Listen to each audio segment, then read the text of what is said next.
Good morning, Bucknutters. Welcome to the Bucknuts Morning 5 here on Memorial Day 2021. I am Dave Biddle, joined by Steve Helwagen.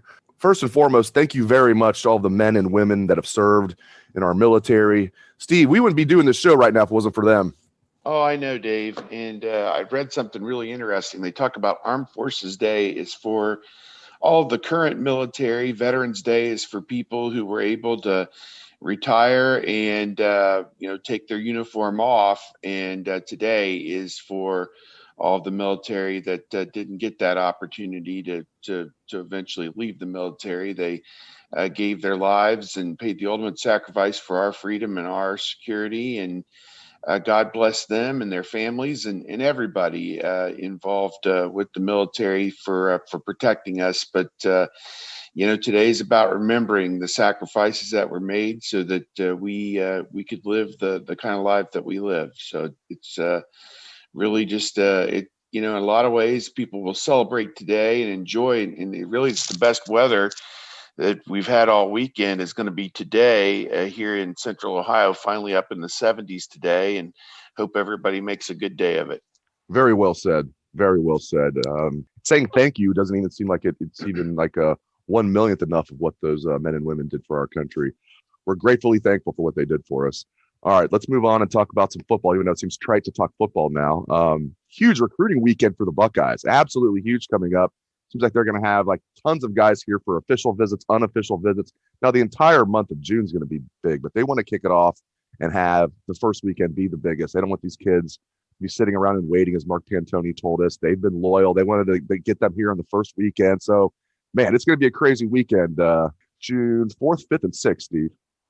Yeah, it is going to be crazy over there. It's going to be a madhouse, and they've also got some camps going on as well. I know that June 2nd, 2 days from now, I guess that would be on Wednesday, is the first day of 6 camp days that they're going to have as well, where I presume it'll be a lot of underclassmen coming in and probably even a few 2022 kids as well. But this is going to be a crazy time, I think, obviously for Ryan Day, Mark Pantoni, all of the recruiting folks, the assistant coaches. This month of June is going to be tremendously busy. A lot of the commitments will be in this weekend. Quinn Ewers will be in from Texas. CJ Hicks, linebacker from Kettering Alter, will be in as well. I think I read it's something like 7 of the nation's top 50 prospects will be at Ohio State this coming weekend. Zach Rice, an offensive lineman from Virginia. Omari Abor, a defensive lineman from Texas, will be in, as well as Zion Branch, a safety from Las Vegas, Nevada. Those 3 guys, all national top 50 prospects. And you know that Ryan Day and the coaches are going to do everything they can to land those guys this weekend. So if you're following Ohio State football and love recruiting, the coverage of visits, the coverage of camps is coming back. Bill Kurlick will be all over it this month. And I'm going to be talking with Bill here in the next day or two on what I can do to support whatever it is that he's doing. So it is going to be a busy time, certainly. And we just hope that, keep that dial right where it's at, because Bill's going to be all over it this month. As if he doesn't already sleep, hardly any. Now he's going to eat and sleep Ohio State recruiting. That's about all the guy does. So now he's going to sleep even less. All right. Yes. So today is the 10-year anniversary of Jim Tressel getting quote unquote fired. Technically, he resigned because he was forced to resign, or he would have been fired. I know you're going to do a big piece on the site for on Bucknuts today for the listeners out there and for the readers. It's crazy. It's been 10 years, man. I remember sitting there just hitting refresh, waiting for that Sports Illustrated story from George Dorman to be posted with all these details, all the crazy things Tressel did. Turns out it was like really a nothing burger, talking about, he was making sure certain players won raffles at football camps in like 1982 and just random stuff like that. And there was some bad stuff, but we already knew like the bad stuff. And it's kind of crazy how it worked out. I love Jim Tressel, love him. I am so appreciative. I know every Buckeye fan is, for how he came in and flipped the Ohio State-Michigan rivalry on its head. We just couldn't beat Michigan. And then he goes 9-1, and he beat some really good Michigan teams when he was doing it. And I will always be appreciative of Jim Tressel. But man, it's crazy to reflect back and think that's been 10 years to the day, Steve. Yeah, it really has been. And in his decade, it was 9-1 against Michigan. This decade, obviously, they didn't play last year, but 8-1, I guess, in the last decade as well. So, and I guess what would it be? 8 in a row, I think, up through 2019. So, that in and of itself tells you, 17-2 over a 19-year span with no game last year. That was his enduring legacy. That in the 2002 national championship, he took something that was going the wrong direction, and I wouldn't even say that. I think John Cooper got it to a point where they were consistently a top 10 team, but just couldn't get over the top and win the championship or beat Michigan in any kind of a consistent manner.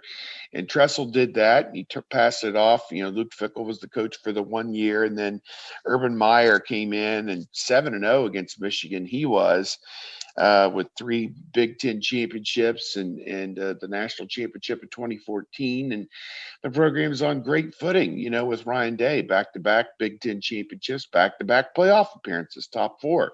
So, I think in a lot of ways, and I don't know that it was in total turmoil at the end of Cooper's reign, but, Tressel came in and got things, solidified, and it's remained on solid ground for 20 years, where no other program can even say that. So, to my way of thinking, and I mean, nobody can say that nationally. Alabama wasn't any good in that decade. Clemson wasn't that good in that decade.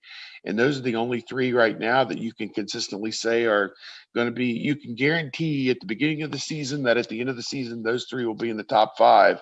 They're the only 3 right now you can say that. So Ohio State for 20 years has been at or near the top of college football. A lot of it to do to what Jim Tressel brought. And that day, I mean, we knew that the end was probably coming at some point.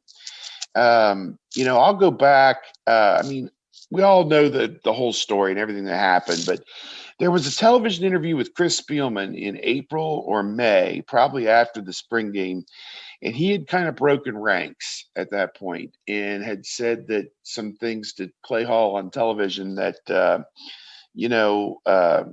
maybe it would be better if Ohio State made a break with Jim Tressel. And that was the first person publicly who made that break. And Chris was on the radio at that time, I think at 97.1.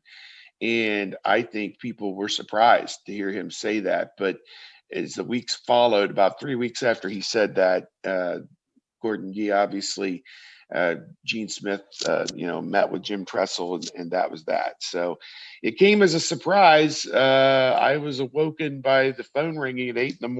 on Memorial Day 10 years ago. It was my father-in-law. I had been up very late the night before and was sleeping on the couch, and the phone kept ringing. I'm like, why is nobody answering the phone?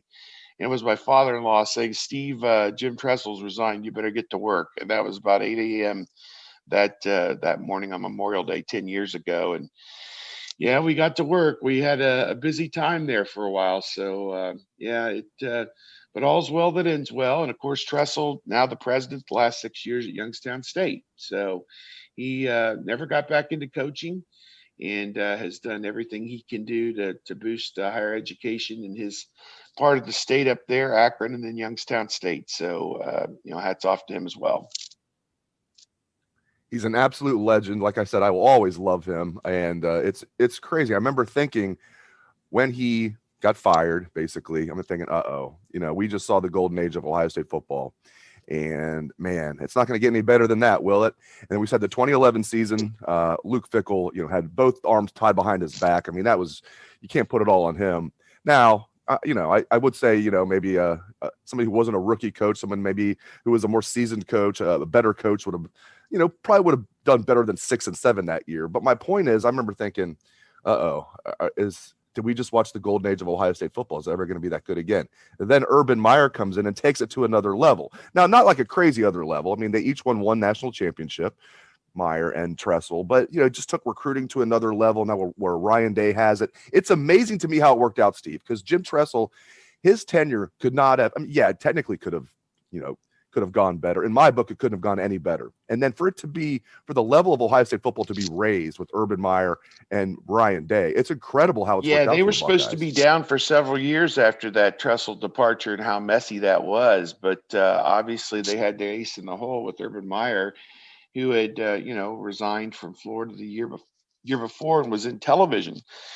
And, he had done several games, and obviously Ohio State was able to put it together and entice him to come out of his self-imposed exile and came back to college football and did a great job, no question about it. I thought it was very poignant being down on the field for the 2015 national championship game, Oregon and Ohio State, January 2015, from the 2014 season, that they were recognizing the College Football Hall of Fame inductees, and Jim Tressel was in that class. I think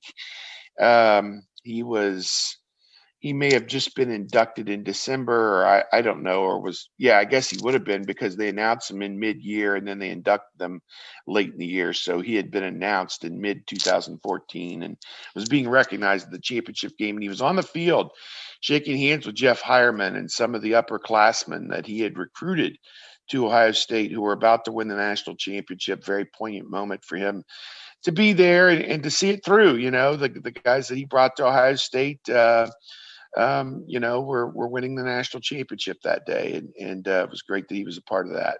Great stuff from Steve Helwagen. Thank you very much, Steve. And of course, thank you to everybody who has given their life in the name of our country. We could not appreciate you any more than we do. Thanks again to Steve. Hope everyone has a great day. Let's hear that Buckeye swag, best damn band in the land.